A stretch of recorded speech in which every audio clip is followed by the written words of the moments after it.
एक बार फिर से हिमाचल तहलका न्यूज पे मैं कृष्ण सिंह बहुत बहुत स्वागत करता हूं। तो आज हम आपके बीच में एक बड़ा ही मुद्दा लेकर आए हैं, जहां पर हम दिखाएंगे, आपको दिखाने का प्रयास करेंगे कि जहां पर प्रदेश सरकार बड़े बड़े दावे और वादे करते हैं कि हम जो है व्यवस्था परिवर्तन की बातें यहां पर होती है, लेकिन अगर व्यवस्था परिवर्तन की अगर बात देखी जाए धरातल पर, तो धरातल पर ऐसा दिखता नहीं है। अगर दिखता है तो कुछ और ही दिखता है। तो आज हम खड़े हैं ज्वालामुखी विधानसभा क्षेत्र के तहत आने वाली ग्राम पंचायत अधवानी में एक वन रक्षक आवास बना है, जो कि आज जो आप देख सकते हैं इसके चारों तरफ जो है झाड़ियां नजर आएंगी, लेकिन फिलहाल इसके पीछे भी एक बड़ी दिलचस्प कहानी है, वो भी हम आपको बताने का प्रयास करेंगे। लेकिन हो सकता है कई बार ऐसा होता है कि विभागों के ऊपर थोपा जाता है कि विभागों की जिम्मेदारी या विभागों की लापरवाही होगी, लेकिन दरअसल ऐसा नहीं होता। कुछ मामलों में विभाग भी अपनी तरफ से कई बार मजबूर होते हैं, क्योंकि उनके पास भी कई चीजों की कमी हो सकती है, स्टाफ की कमी हो सकती है, कुछ भी बहुत सी समस्याएं ऐसी जो विभागों को झेलनी पड़ती है। लेकिन सरकारों की बात की जाए तो सरकार उससे बेखबर होती है। अगर उनको मालूम होता है तो वो धरातल पर जो उस समस्या को पूरा करने की करते नहीं है। लेकिन इस मामले में हम आपको दिखाएंगे। पहले ये आप देख रहे हैं वन विभाग हिमाचल प्रदेश देहरा वन मंडल वन रक्षक आवास अधवानी का उद्घाटन माननीय विधायक श्री संजय रतन जी ने दिनांक 14/9/2023 को किया था।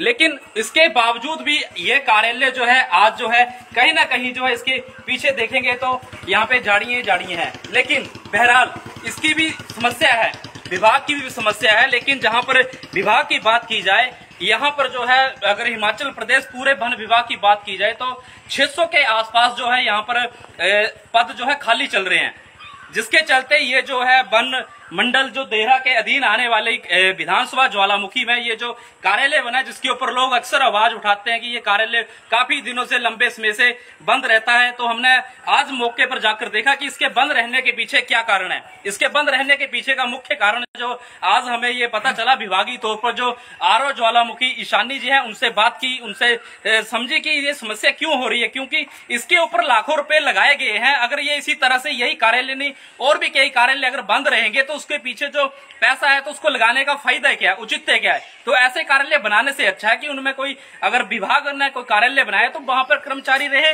लेकिन यहाँ पर समस्या कुछ और निकल के आती है कि यहाँ पर जो वन विभाग के कर्मचारी है, यहाँ पे ज्वालामुखी मंडल में जो है 9 बीट आती हैं, जिसमें की 6 जो है गार्ड की यहाँ पे तैनाती है। हालांकि उनमें जो एक गार्ड जो है ड्यूटी के दौरान उनके पांव में फ्रैक्चर आ चुकी है, जिसकी वजह से वो अभी ड्यूटी में नहीं है। फिलहाल 5 ही यहाँ पर जो गार्ड उपस्थित हैं। लेकिन एक जो ये कार्यालय बना है, यहाँ पर जो है विनोद जी हैं, जिनके पास जो एडिशनल चार्ज भी मिला है, 2 बीटें उनके पास अतिरिक्त हैं, जिसकी वजह से वो कभी यहाँ से वहां दोनों बीटों में जाना बड़ा मुश्किल होता है। हालांकि उनके पास 20-20 कनाल के 2 ऐसे कोई बीटों में काम चले हुए जहां पर जो पौधारोपण का कार्य किया जा रहा है। लेकिन इसके पीछे बंद रहने का कारण जो है विभाग ने यह बताया है कि यहाँ पर जो है जो गार्ड है उनकी जो है उपस्थिति वो कम है, क्योंकि यहाँ 9 बीट है, 9 बीट में 6 ही गार्ड हैं। तो मौजूदा में 3 बीटें खाली चल रही हैं, जिसकी वजह से जो है ये कार्यालय जो है आज जो है यहाँ पर जो है बंद दिखाई दे रहा है। लेकिन ये विभाग का अपना यहाँ पे वर्जन है उन्होंने दिया। लेकिन सबसे बड़ी बात यहाँ पे जो डीएफओ देहरा सन्नी वर्मा जी हैं, उनसे निवेदन है कि साहब आपके पास मोबाइल फोन है, तो उसमें अभी हमने बात करने का प्रयास किया तो उसमें एक सिम में तो इनकमिंग कॉल की सुविधा नहीं बताई जा रही है, दूसरा वो नेटवर्क का इश्यू चल रहा है। तो अगर हमें विभागीय अधिकारी के तौर पर वर्जन लेना हो तो हम किसके पास जाएंगे। फिलहाल आरओ साहब ने यहाँ पे वर्जन दिया है, लेकिन यहाँ पर आप देखेंगे ये जो कार्यालय है वेल फर्निश्ड है, पूरी तरह से तैयार है। लेकिन जब हमने विभाग से बात की तो उन्होंने कहा कि इसको जल्द ही जो इसके आगे पीछे जो झाड़ियां दिख रही हैं उनको साफ सुथरा कर दिया जाएगा। लेकिन यहाँ पे जो प्रदेश सरकार बातें करती है कि यहाँ पर जो है हम ये कर देंगे, हम ये व्यवस्था कर रहे हैं, वो व्यवस्था कर रहे हैं, लेकिन व्यवस्था का अगर जीता जाता उदाहरण देखना तो आप यहाँ देखें अधवानी या ज्वालामुखी वन मंडल में, जहां पर जो है 9 बीटें होने के बावजूद भी 6 ही कर्मचारी जो है यहाँ पे मौजूद हैं, 3 बीटें खाली चल रही हैं। तो साहब यहाँ के जो हमारे माननीय विधायक श्री संजय रत्न महोदय जी हैं, उनसे भी हमारा निवेदन है कि आप साहब अपने सरकार में जाकर बताएं कि हमारे ज्वालामुखी वन मंडल में जो 3 बीटें खाली चल रही हैं, जिसके चलते जो है यहाँ पे खासी दिक्कत हो रही है जो ये मौजूदा के गार्ड है।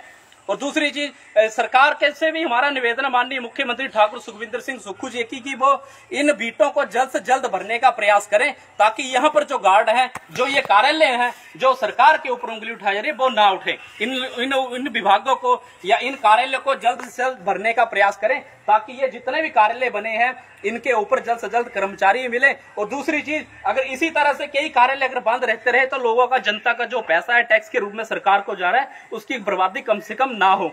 जो सरकार कहती है वर्तमान समय में कि हमारे पास समस्या चली हुई है, ये समस्या होती है, आप चला रहे हैं, सरकार बहुत अच्छी सरकार चला रहे हैं, नो डाउट। लेकिन अगर इस तरह से कार्यालय बने तो साहब हमारा आपसे निवेदन है कि यहाँ पर जो बीटें हैं, जो ज्वालामुखी वन मंडल की खासकर 3 बीटें खाली चल रही हैं, 3 रिक्त पद खाली चल रहे हैं, उनको आप भरने का प्रयास करें, ताकि जो हमारे गार्ड हैं जो अपनी काफी मुस्तैदी से ड्यूटी दे रहे हैं उनको भी खासी दिक्कत या परेशानियों का सामना ना करना पड़े।